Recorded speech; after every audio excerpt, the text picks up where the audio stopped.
A realist is a man who knows both the world and his own dreams. You're not sane. There's not one man in 1,000 of you that knows how to dream. Not even Liubov, and he was the best among you. You sleep, you wake, and you forget your dreams. You sleep again and wake again, and so you spend your whole lives and you think that that is being, life, reality. You are not children, you are grown men, but insane. And that's why we had to kill you, before you drove us mad. Now go back and talk about reality with the other insane men. Talk long and well.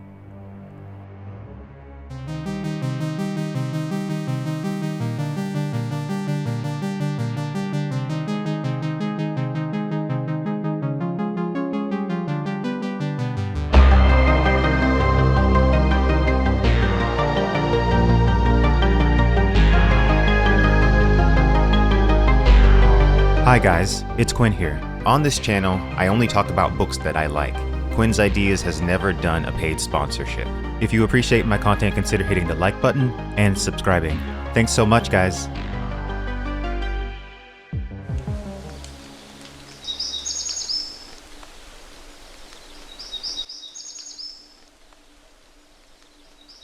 Ursula K. Le Guin is well accepted as one of the greatest sci-fi fantasy authors of all time. Her works are highly influential. Many very popular works of fantasy and science fiction simply would not exist if not for her. She is most famous for her Wizard of Earthsea series, The Left Hand of Darkness and The Dispossessed. But this video is about a lesser known story of hers. The word for world is forest. The word for world is forest is actually the first book in the Hainish Cycle, which also includes The Left Hand of Darkness and The Dispossessed, as well as others. Many have suggested that James Cameron used this book as one of the main influences for Avatar, and while that's not confirmed, I do think you may see some similarities if you read this book.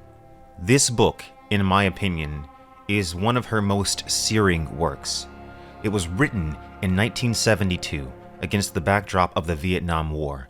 The story essentially uses the science fiction frame of the Hainish Cycle to explore colonialism, ecological destruction, and most of all, the transformative corruption of violence. The book centers around a planet newly being colonized by humans. The planet, called Athshe, is mainly covered in dense, vibrant forest, which serve as both the physical environment and the spiritual foundation of the native Athsheans, a small, green-furred people who live in harmony with nature. To the invading humans, however, the planet represents nothing more than a resource to be exploited, its endless supply of timber ripe for harvest. The Athsheans have lived on the planet in symbiotic harmony with the trees for millennia. To them, the forest is not only shelter and sustenance, but the essence of existence itself. Their language even equates the word world with forest. In their culture, dreaming holds central importance. The Athsheans move fluidly between waking and dreaming life, drawing wisdom, guidance, and balance from their dreams. This allows them to resolve disputes peacefully and to maintain their society without coercion or violence. Their world is one of balance. That is, until humans arrive. Before we go on, I need to explain a bit about the universe of the Hainish Cycle. The Hainish Cycle is a loosely connected series of science fiction works. In this universe, planets across light years such as Terra, or Earth, Anares, Eurus, and Athshe are inhabited by human beings. This shared humanity exists because of the ancient Hainish people, believed to be the first human civilization. They seeded numerous planets with human life in the distant past through long-forgotten space-faring missions. Over millennia, these populations have evolved independently, leading to diverse cultures, psychologies, and even physiological adaptations. The central premise of the cycle explores what happens when these scattered descendants begin reconnecting via the ecumen, a kind of interstellar coalition based on peaceful communication and mutual understanding rather than empire. So make no mistake, the Athsheans themselves are human as much as the invading Terrans are. The Terran colonists who come to Athshe are driven by desperation. Earth has been stripped of forest, its ecology devastated by centuries of exploitation. Athshe's seemingly endless supply of timber is a resource to be harvested, not a living ecosystem to be respected in their eyes. The human presence is military in nature. They have outposts dedicated to cutting, processing, and shipping wood. From the very beginning, the colonists treat the Athsheans as an obstacle, dismissing them as weak and primitive and expendable. They are enslaved, forced into labor, subjected to humiliation and violence. Most of the Terrans did not see them as humans. As ETs, they were about standard, but as men, they were a bust. They just hadn't made it. Give them another 1,000,000 years, maybe. But the conquistadors had arrived first. Evolution now moved not at the pace of random mutation once in a millennium, but with the speed of the starships of the Terran fleet. The conflict between these two worldviews, one rooted in exploitation, one rooted in harmony, is clearly represented, in my opinion, in the main three characters: Captain Davidson, Raj Liubov, and Selver. Each of them to me represents a different stance towards Athshe, and through these characters, I believe light is shown on the broader themes of the story. Captain Davidson is the novel's primary antagonist. He, in my opinion, is meant to represent the colonizing mentality in its most brutal form. Arrogant, casually genocidal, misogynistic, Davidson believes in domination as the natural order. He dismisses the Athsheans as little more than pest. His voice is increasingly chilling throughout the story in its unreflective violence, to the point where he almost seems insane at points. I think Le Guin, through this character, is satirizing or pointing out the militaristic mindset of imperial powers. Davidson is completely blind to the Athsheans' humanity. To him, they are creatures, and this is the term that many Terran humans use for them. They are no more than animals, to be used or exterminated as needed. Primitive races always gave way to civilized ones, or be assimilated, but we sure as hell can't assimilate a lot of green monkeys, and like you say, they're just bright enough that they'll never be quite trustworthy, like those big monkeys that used to live in Africa. What were they called? Gorillas. Right. We'll get on better without creatures here, just like we get on better without gorillas in Africa. They're in our way. Selver, an Athshean, is the main character of this story from my perspective. He is the heart of the book. At first, he is like his people, peace-loving, non-violent, devoted to balance. Selver and his wife, and many others of his kind, were put to work when the humans came. Though they were subjugated, they still saw the Terrans as humans, and the Athsheans did not fight nor kill other humans. But it would be an act of human violence that would trigger the birth of a new Athshean god, who would bring a dark dream into the waking world. One day, Selver's wife was raped by Davidson. She died as a result. This act shatters Selver and forces him into a terrible discovery: the dream of killing. For the Athsheans, killing is not a part of their reality. Their dreaming life sustains them, and until this point, violence has been beyond imagination. But Selver, consumed by grief, begins to see killing as a possibility. He introduces murder into his people's dream time, something new, dark, and irreversible. Le Guin identifies this dark dream as the great tragedy of the story. Once a person learns to kill, they cannot unlearn it. Violence, once imagined, becomes part of their world forever. Selver attacks Davidson, who brutally beats him in return. Selver is saved by Liubov, who also helps him escape. Raj Liubov is an anthropologist, often a stark contrast to Davidson. Sensitive, curious, morally troubled, Liubov studies Athshean culture with genuine respect. He is fascinated by their dreaming and perceives their wisdom, even as he remains complicit in the Colonial project. His role is tragic in its own right because he understands the harm being done, but lacks the power or the courage to stop it. With this character, I think Le Guin is trying to portray the idea of the well-meaning, intellectual, caught up in the machinery of empire, sympathetic to the oppressed, but in the end likely unable to shield them from violence. Liubov still plays a crucial role in Selver's journey. Despite his limited power, he attempts to help. I think this character is Guin essentially critiquing, to some degree, liberal complicity. Sympathy is not enough when tied to systems of oppression. To me, this character's presence complicates the narrative of good versus evil. Because he is entangled in the colonial machine, but he's not exactly passive. He listens, he acts, and crucially, he believes Selver's perspective when others would dismiss it. The point is that while individual morality can't necessarily undo systematic violence, outcomes can still be shifted by the actions of individuals. Liubov's choices, even though they were limited, even though they were compromised, end up playing a vital role in shaping the future of this planet. But we'll get to that soon. Selver's story has a lot of tragedy, but it's also a hero story. He becomes a leader, a god to his people, rallying them against Terran domination.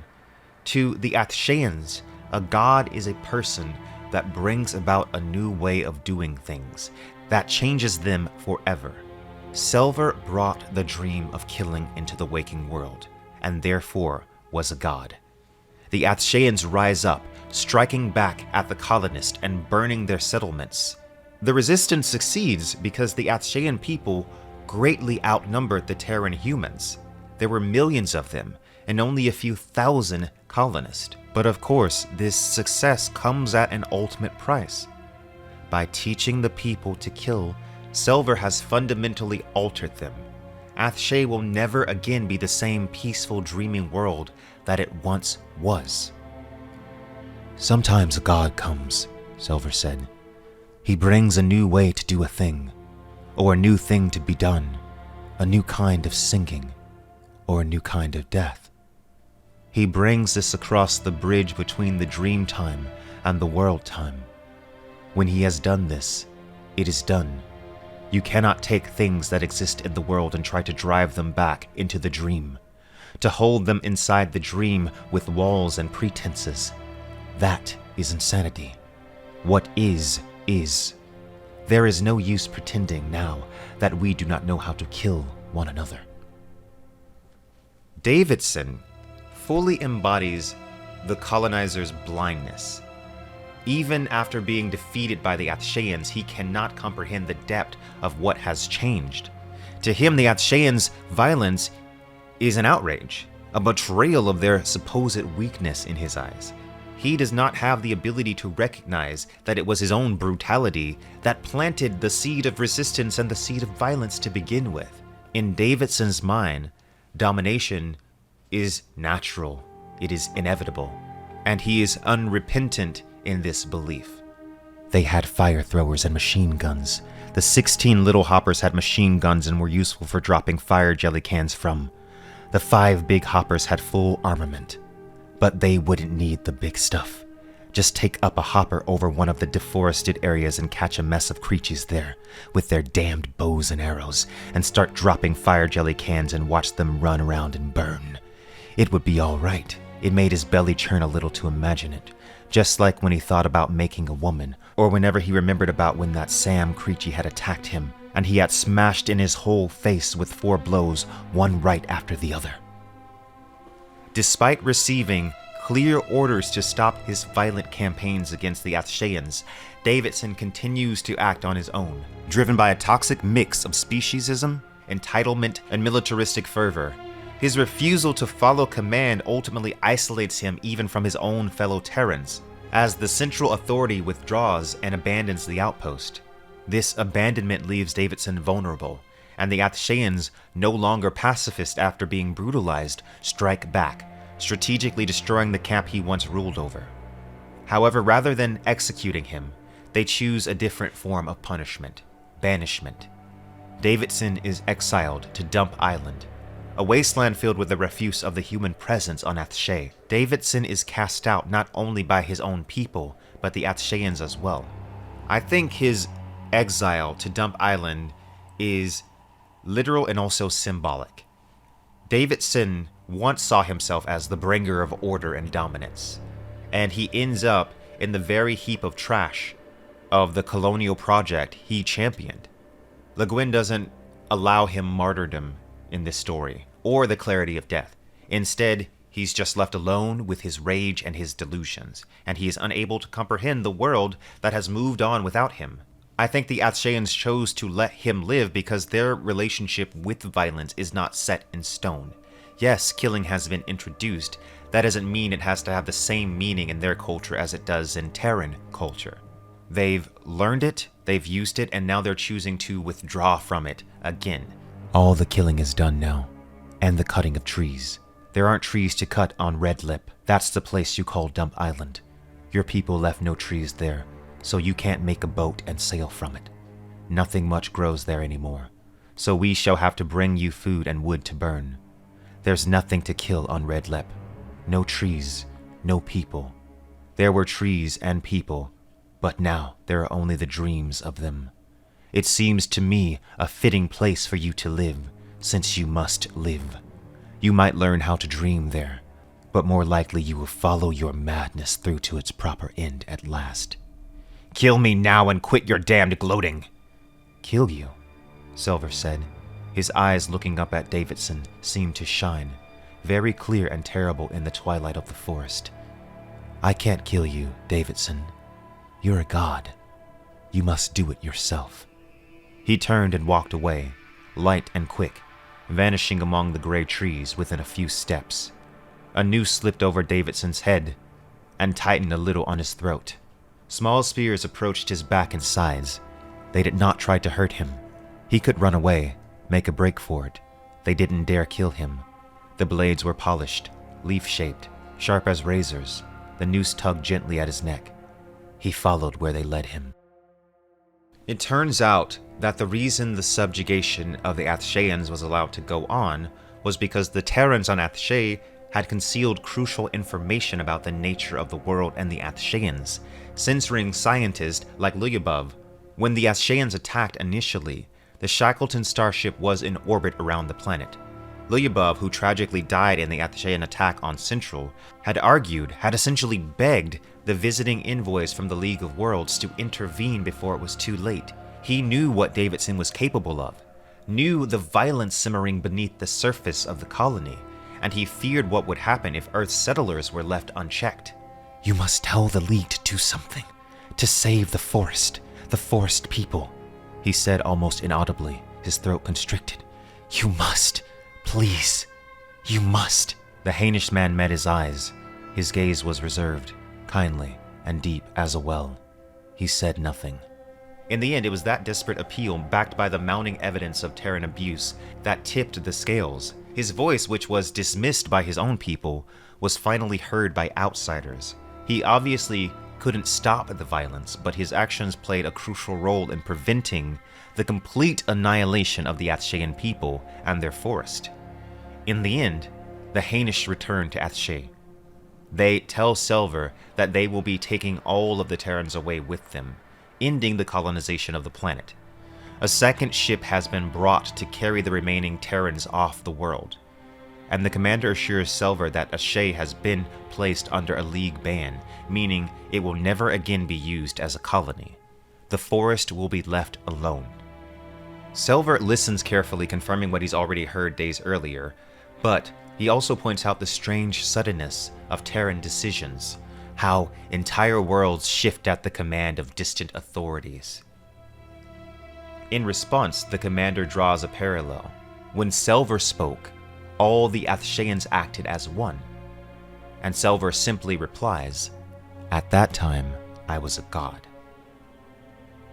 Selver also gives the Hainish man a box containing Liubov's written work, his studies of Athshean language and culture. Liubov is gone, but his presence lingers in Selver's mind, a waking dream. Selver knows that the humans are leaving, but they will never be truly gone. He says quietly, Liubov will be here, and Davidson will be here. Both of them. The forest may grow back, but as I mentioned earlier, something irreversible has taken root in the Athsheans themselves. Thematically, The Word for World is Forest operates on several levels at once. At its most immediate, it's an anti-colonial text, critiquing the exploitation of indigenous people and their environments. It's also an ecological parable. The exploitation of Athshe mirrors humans' reckless exploitation of Earth. And the most profound level is the examination of violence itself. The origin of violence, the seduction of violence, and the irreversibility of violence.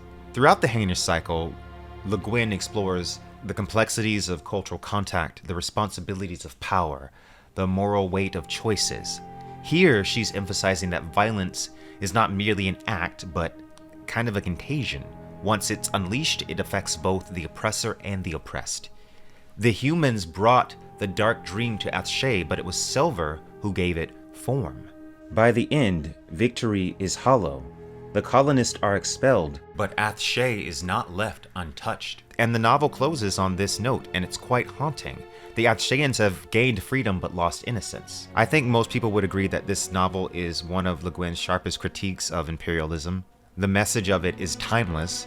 It warns that exploitation breeds resistance, that violence breeds more violence, and that the deepest tragedy of colonialism is not the destruction that it wreaks, but the way it reshapes the very souls of all those that it touches.